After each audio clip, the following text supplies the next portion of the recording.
programme vous est offert par Illico Cash.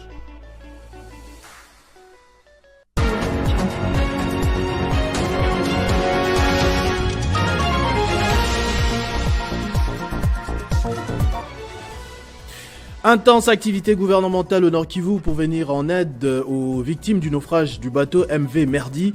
Le vice-premier ministre de l'Intérieur a annoncé des sanctions et sa collègue des Affaires sociales, Nathalie Aziza Mounana, organise très rapidement l'aide sur place. Les Jeux sont pratiquement faits en Tunisie où le président sortant est donné vainqueur selon des résultats provisoires à au moins 90% des voix. Les résultats officiels ne devraient pas arriver avant mercredi. Les clubs congolais engagés en Ligue des champions de la CAF connaissent leurs adversaires de poule depuis ce lundi.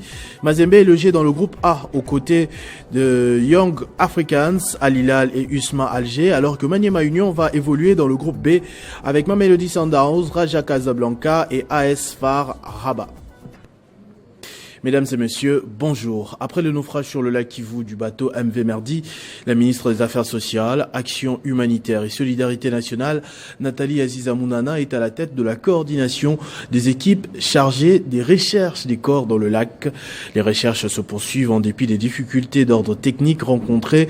Le gouvernement rassure les victimes, les familles éplorées, que tous les moyens sont mis en place pour retrouver les corps afin d'organiser dignement le deuil. Son calme est trompeur. Il a dans ses profondeurs des caracasses et des bateaux qui gisent. Les bateaux MV Merdi, avec son contenu, a échoué ici. Ce qui a poussé la ministre des Affaires sociales, Action humanitaire et solidarité nationale, Aziza Mounana, malgré son agenda chargé, à se dépêcher sur place sur instruction du président de la République, Félix-Antoine Tshisekedi Tshilombo, et de la première ministre, Judith Tuluka Suminwa, pour coordonner les équipes et veiller aux détails afin de trouver des corps enfouis dans l'eau. Ya kwanza tukumu evaluation tutafanya nguvu se gouvernement jwa kutosha bantu kwetu bangali chini ya mai. Ndio uzuni yangu ya kwanza. Mwaye gani tutaweka juu tupate mbele wenye hatutalia watu wenye hatuone. Gouvernement inatengeneza juu tuzike hapa tulisha kupata dinyema. Ni watoto wa mkini, matatakizi ko pale, kilio tuko naye tuangalie namuna kani tutakonsole famille yenye inapoteza. Les travaux de recherche se mènent depuis des drones équipés, des lasers de la force navale des FARDC scannent les eaux à la recherche du point de chavirement et du bateau lui-même. Le bateau de la police nationale congolaise et la protection civile se coordonnent à la recherche des premiers indices. Sous la terre ferme, le vice-gouverneur policier du Nord Kivu s'entretient avec le comité des représentants des familles endeuillées par le drame. Sans briser leurs espoirs, le vice-gouverneur les appelle au réalisme.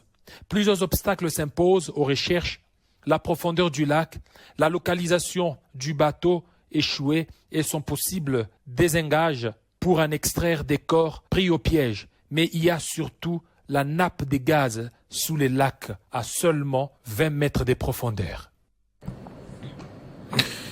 Naufrage sur le lac Kivu toujours. Le vice-premier ministre de l'Intérieur, Jacquemain Chabani, de son côté, a annoncé dimanche soir une série de mesures, dont des poursuites judiciaires contre les responsables de cette tragédie survenue le 3 octobre.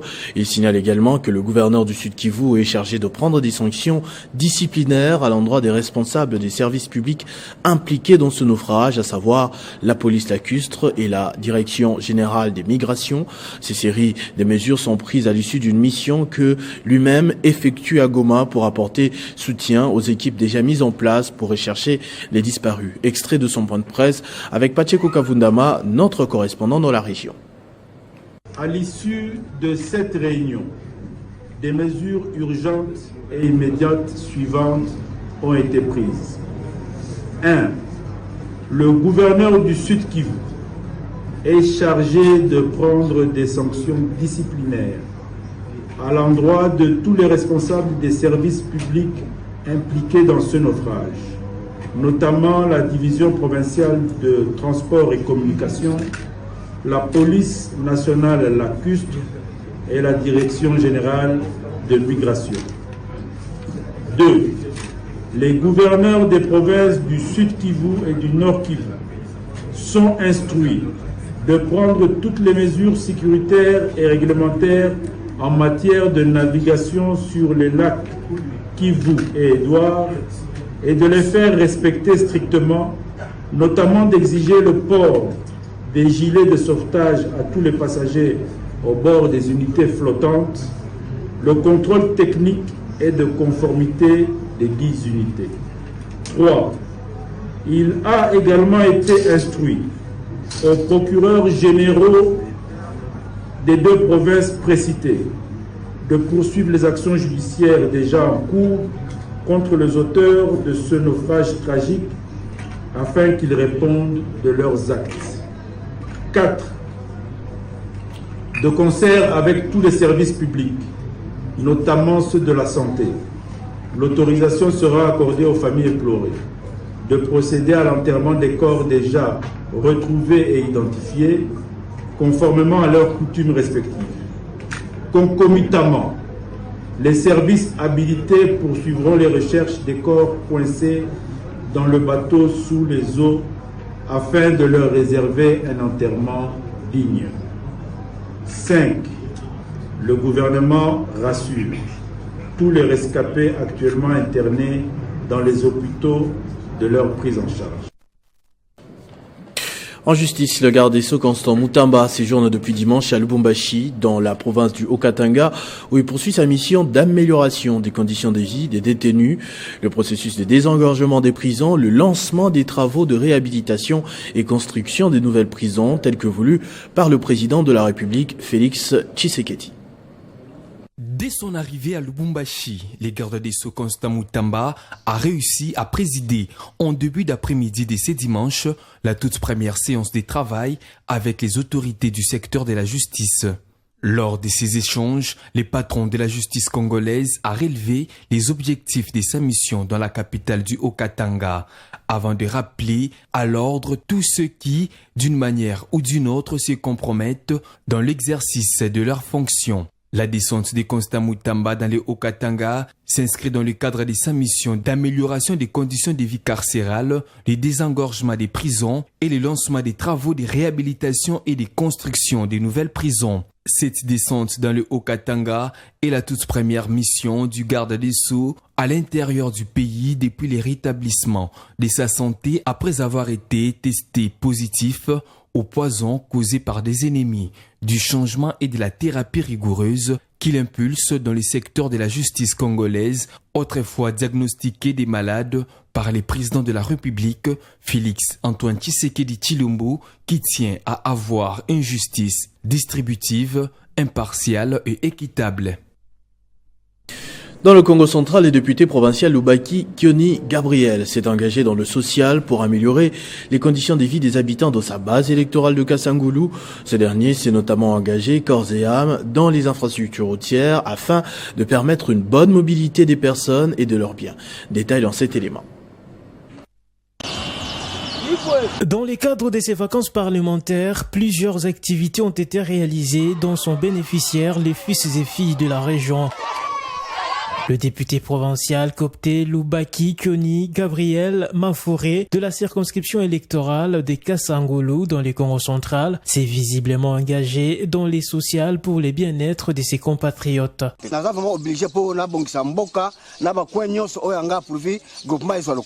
Lors de ces vacances parlementaires, ces chefs coutumiers étaient à pied d'œuvre pour baliser la route d'une longueur de près de 5 km dans cette partie du pays, à partir de Kimpika en passant par Kimbongo pour atteindre Kiziona dans les territoires de Kasangulu. Pour s'enquérir de l'évolution des travaux, ces fils du terroir a parcouru la route en moto.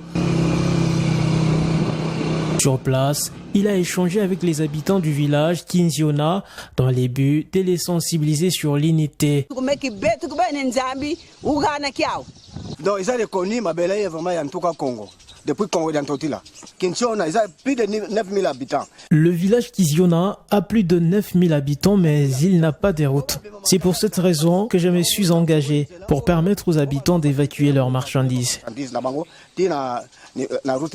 Lobaki Kioni Gabriel a clôturé sa tournée dans les cadres de ses vacances parlementaires au village Kibonga, où il a assisté à la finale du tournoi de football qu'il avait organisé.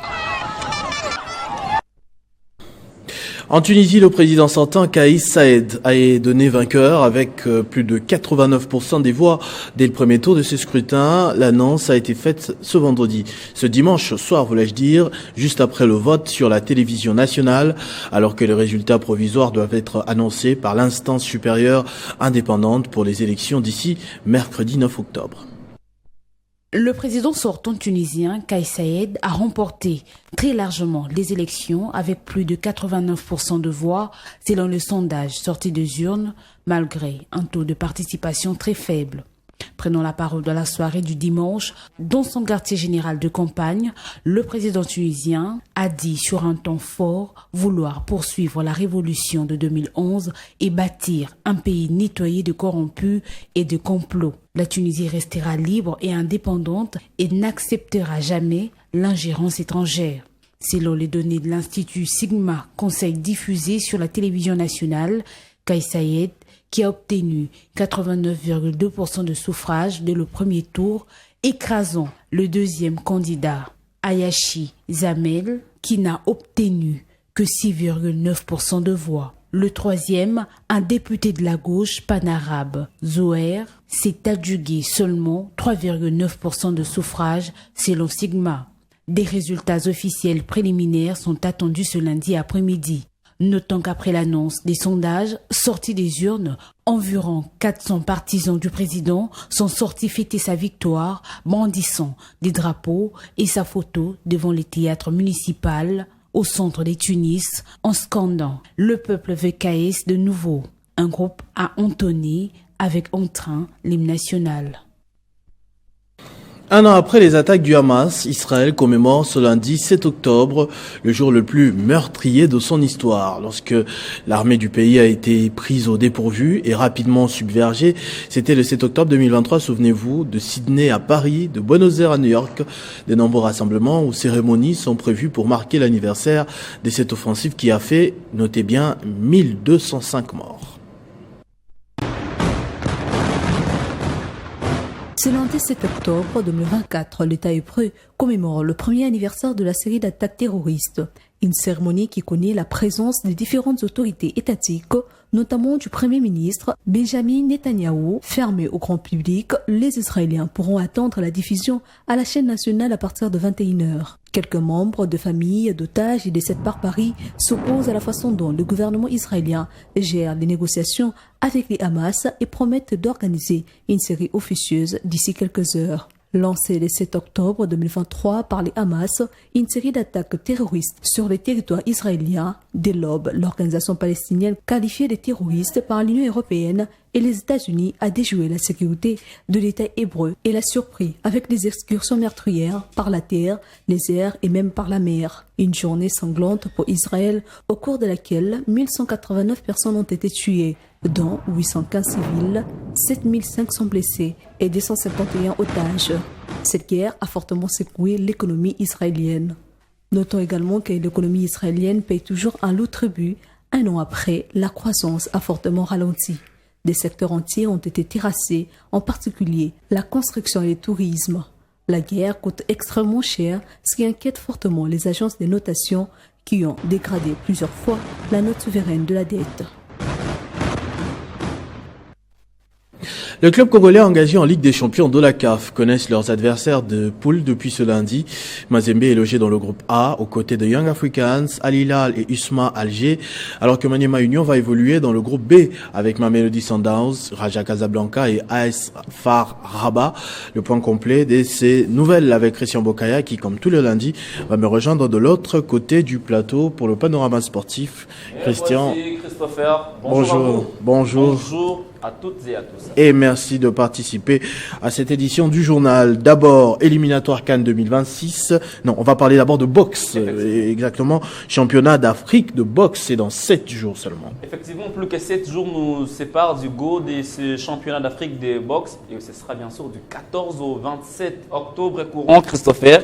Plusieurs pays ont déjà confirmé leur présence dans la capitale congolaise. D'ailleurs, quelques-uns ont déjà obtenu leur visa volant. D'ici la fin de la semaine, les membres de la Confédération, retenus bien évidemment pour la compétition, vont poser leurs valises dans la capitale congolaise. Parmi les pays qui ont déjà reçu leur visa, il y a le Cameroun, le Mali, le Maroc qui va atterrir d'ailleurs le lundi prochain à partir des 4 heures du matin. Plusieurs invités de marque sont annoncés bien évidemment à ce championnat d'Afrique, dont Oumar Kremlev. Il est président de la Fédération internationale des boxe. Les amoureux du noblard vont bien se régaler du 14 au 27 octobre au gymnase jumelé du stade de Martyrs. L'entrée sera gratuite et les Congolais sont invités à venir nombreux soutenir leur Léopard Box qui peaufine leur préparation pour gagner la part du lion. Vous serez de la partie? Bon, pourquoi pas, si vous m'invitez sérieusement, je serais très intéressé de suivre ça en live. Alors, mais vous aussi avez déjà l'invitation. D'avoir beaucoup plus d'explications sur les athlètes, savoir vraiment de qui il s'agit, qu'on puisse avoir la même familiarité qu'avec les joueurs de foot ou encore de basket. C'est en tout cas le travail que nous avons commencé depuis la semaine dernière, parler de ces léopards, Landry Ballot, Pitaka Beji-Peter, Brigitte Mbabi. Donc, dans chaque édition du journal des sports, que ce soit dans deux matinales, nous essayons de faire un peu, de brosser les profils de ces athlètes. Question de les mettre aussi en vitrine, comme nous le faisons avec les Léopards Football. Merci beaucoup pour ce travail. Éliminatoire Cannes 2026. À présent, les rassemblements des Léopards a démarré depuis hier. Effectivement, Christopher, alors 5 des 25 léopards convoqués par Sébastien Desabre ont déjà rejoint la tanière depuis hier. Il s'agit des fistons Maël et Kalala, William Balikwisha, Gédéon Kaloulou, Chancel Mbemba Mangoulou, Joris Kaembe. Ce lundi, le groupe affichera complet et va s'entraîner sous la houlette de Sébastien Desabre, convoqué pour disputer la double confrontation contre la Tanzanie. 3 léopards ne seront pas de la partie pour des raisons, des blessures. Il s'agit de Yohan Wissa, Axel Twanzebe, remplacé d'ailleurs par les défenseurs Peter Kioso qui évolue au sein de la formation d'Oxford United en Championship. L'autre joueur blessé, c'est bien sûr Shadrack Akolo. Pour rappel, la RDC affrontera la Tanzanie le jeudi à 17h avant la manche retour prévue le 15 à Dar es Salaam. La billetterie est déjà ouverte et la plupart des billets seront vendus en tout cas dans toutes les maisons communales de Kinshasa. Illico Cash Ligue 1, parce que c'est comme ça désormais qu'il faudra l'appeler. Le championnat démarre avec des surprises, avec un niveau très élevé. Alors là, j'avais cru que vous alliez parler d'un niveau élevé pour que je vous complète en disant très élevé. Alors là, vous avez affirmé, Christopher, la première journée nous a gratifié du beau spectacle dans les différents stades de la République. Dans le groupe A, par exemple, on peut les voir. Le tout-puissant Mazembe Anglebert a été accroché par l'AS Malolé. Les promus allumaient d'ailleurs la mèche à la 5e minute contre toute attente, mettant Mazembe en difficulté. Et c'est aux ultimes times que Mazembe va éviter la défaite en égalisant par l'entremise de Jean Diouf.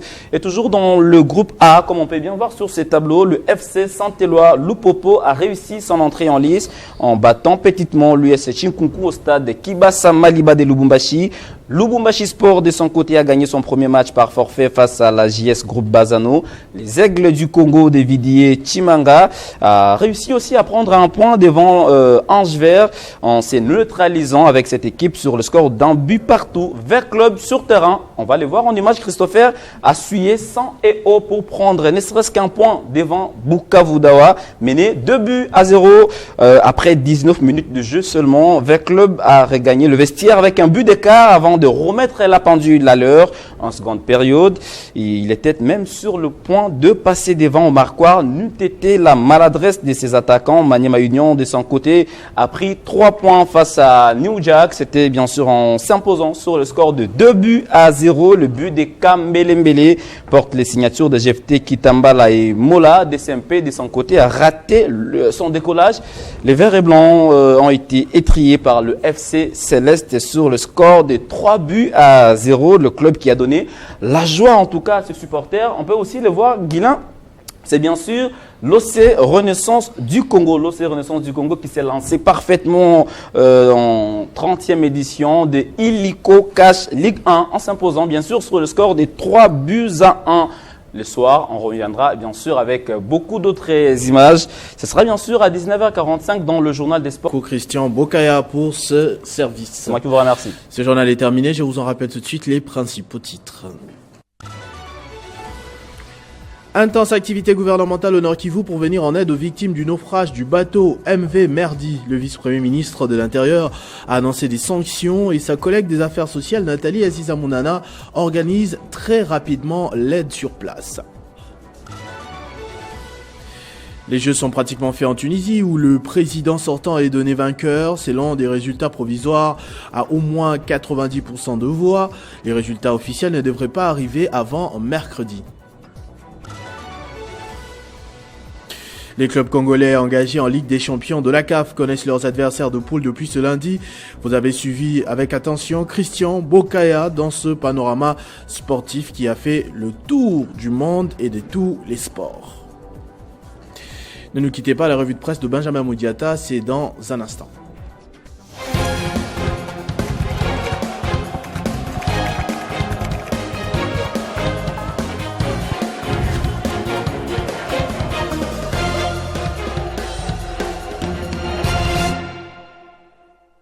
Benjamin Moudiata, tel qu'annoncé tout à l'heure, me rejoint de l'autre côté du plateau pour la revue des presses, la lecture transversale des journaux. Bonjour et bienvenue, Benjamin. Merci à vous, Christopher, et bonjour à tous. Le 19e sommet de la francophonie s'est achevé sur une note mitigée pour la République démocratique du Congo et son président Félix Tshisekedi.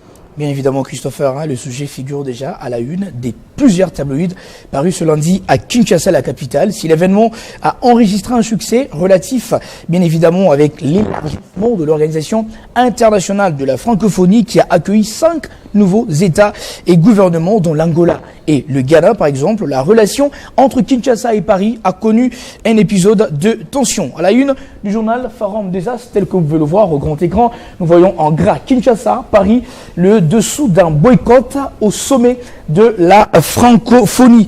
Dans les colonnes intérieures du journal Christopher, le chevalier de la plume pointe que la journée de samedi a marqué un tournant inattendu. Le président Tshisekedi a décidé de boycotter la session à huis clos des chefs d'État. Et la principale raison de ce geste combien audacieux, Christopher, selon les tabloïds Le Journal, qui pointe le sujet à la une, c'est visiblement le silence de son homologue français qui, sur le conflit de l'Est de la RDC lors de son discours vendredi. Et Emmanuel Macron a évoqué les crises mondiales sans faire mention des violences dans la région de Kivu en RDC. Ce geste a été interprété à Kinshasa, selon le journal, comme une minimisation du drame humanitaire et sécuritaire qui sévit dans le pays. Pour le journal exclusif RDC qui titre une frustration au sommet de la francophonie, Félix Tshisekedi regagne Kinshasa plutôt que prévu. Emmanuel Macron n'a fait que montrer à la face du monde combien la situation de la RDC importe peu pour l'OIF. Que le président français se ressaisisse en dernière minute pour évoquer la guerre d'agression dans l'Est de la République démocratique du Congo n'est plus qu'une occasion pour lui, n'est-ce pas, de montrer que la France est l'église au milieu du village. Car l'erreur, poursuit ce journal, Christopher, pourrait déclencher une scission entre le pays qui soutiennent la République démocratique du Congo et ceux qui soutiennent la position du Rwanda. Cela pourrait entraîner même une crise au sein de l'OIF. Présidentielle en Tunisie, Kais Saïed donné vainqueur avec déjà 89% selon des estimations. Eh bien, Christopher, on parle juste des quelques heures après la fermeture des bureaux de vote en Tunisie. Les partisans du président Kais Saïed se sont rassemblés sur les marches du théâtre de Tunis pour célébrer la victoire du président sortant. Africa News l'a placé à la une en titrant « Présidentielle en Tunisie, Kais Saïed donné vainqueur avec 89% de voix ». D'après des sondages de l'Institut Sigma diffusés sur la télévision publique, Christopher, Kais Saïed a remporté avec 89,2% de voix au premier tour, dévançant largement ses concurrents. Malgré les célébrations de partisans de Saïed klaxonnant dans des rues de la capitale, poursuit suit ce média, l'ambiance générale semblait loin de l'effervescence de 2 dernières élections présidentielles. Pour le média français France24.fr, qui aborde le sujet avec le même titre, au moment de la clôture des bureaux de vote, seuls 2,7 millions d'électeurs, soit 27,7% de corps électoral, avaient voté. Un chiffre qui est bien évidemment inférieur aux 49% de participants du premier tour de la présidentielle de 2019. Merci beaucoup, beaucoup, qui met fin à Benjamin. notre tour d'horizon de ce lundi, Christopher Ochokoum. Merci beaucoup, très cher Colibri, Benjamin Moudiata, pour cette revue de presse. Les plaisirs est partagé, Christopher. À tous et à toutes également, merci de votre attention soutenue. Restez fidèles au programme de votre chaîne Télé 50. Vivez heureux, vivez 100 ans, mesdames et messieurs.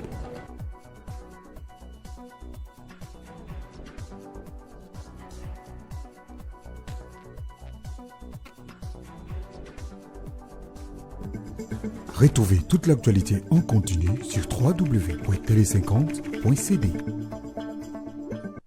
Ce programme vous a été offert par Illico Cash.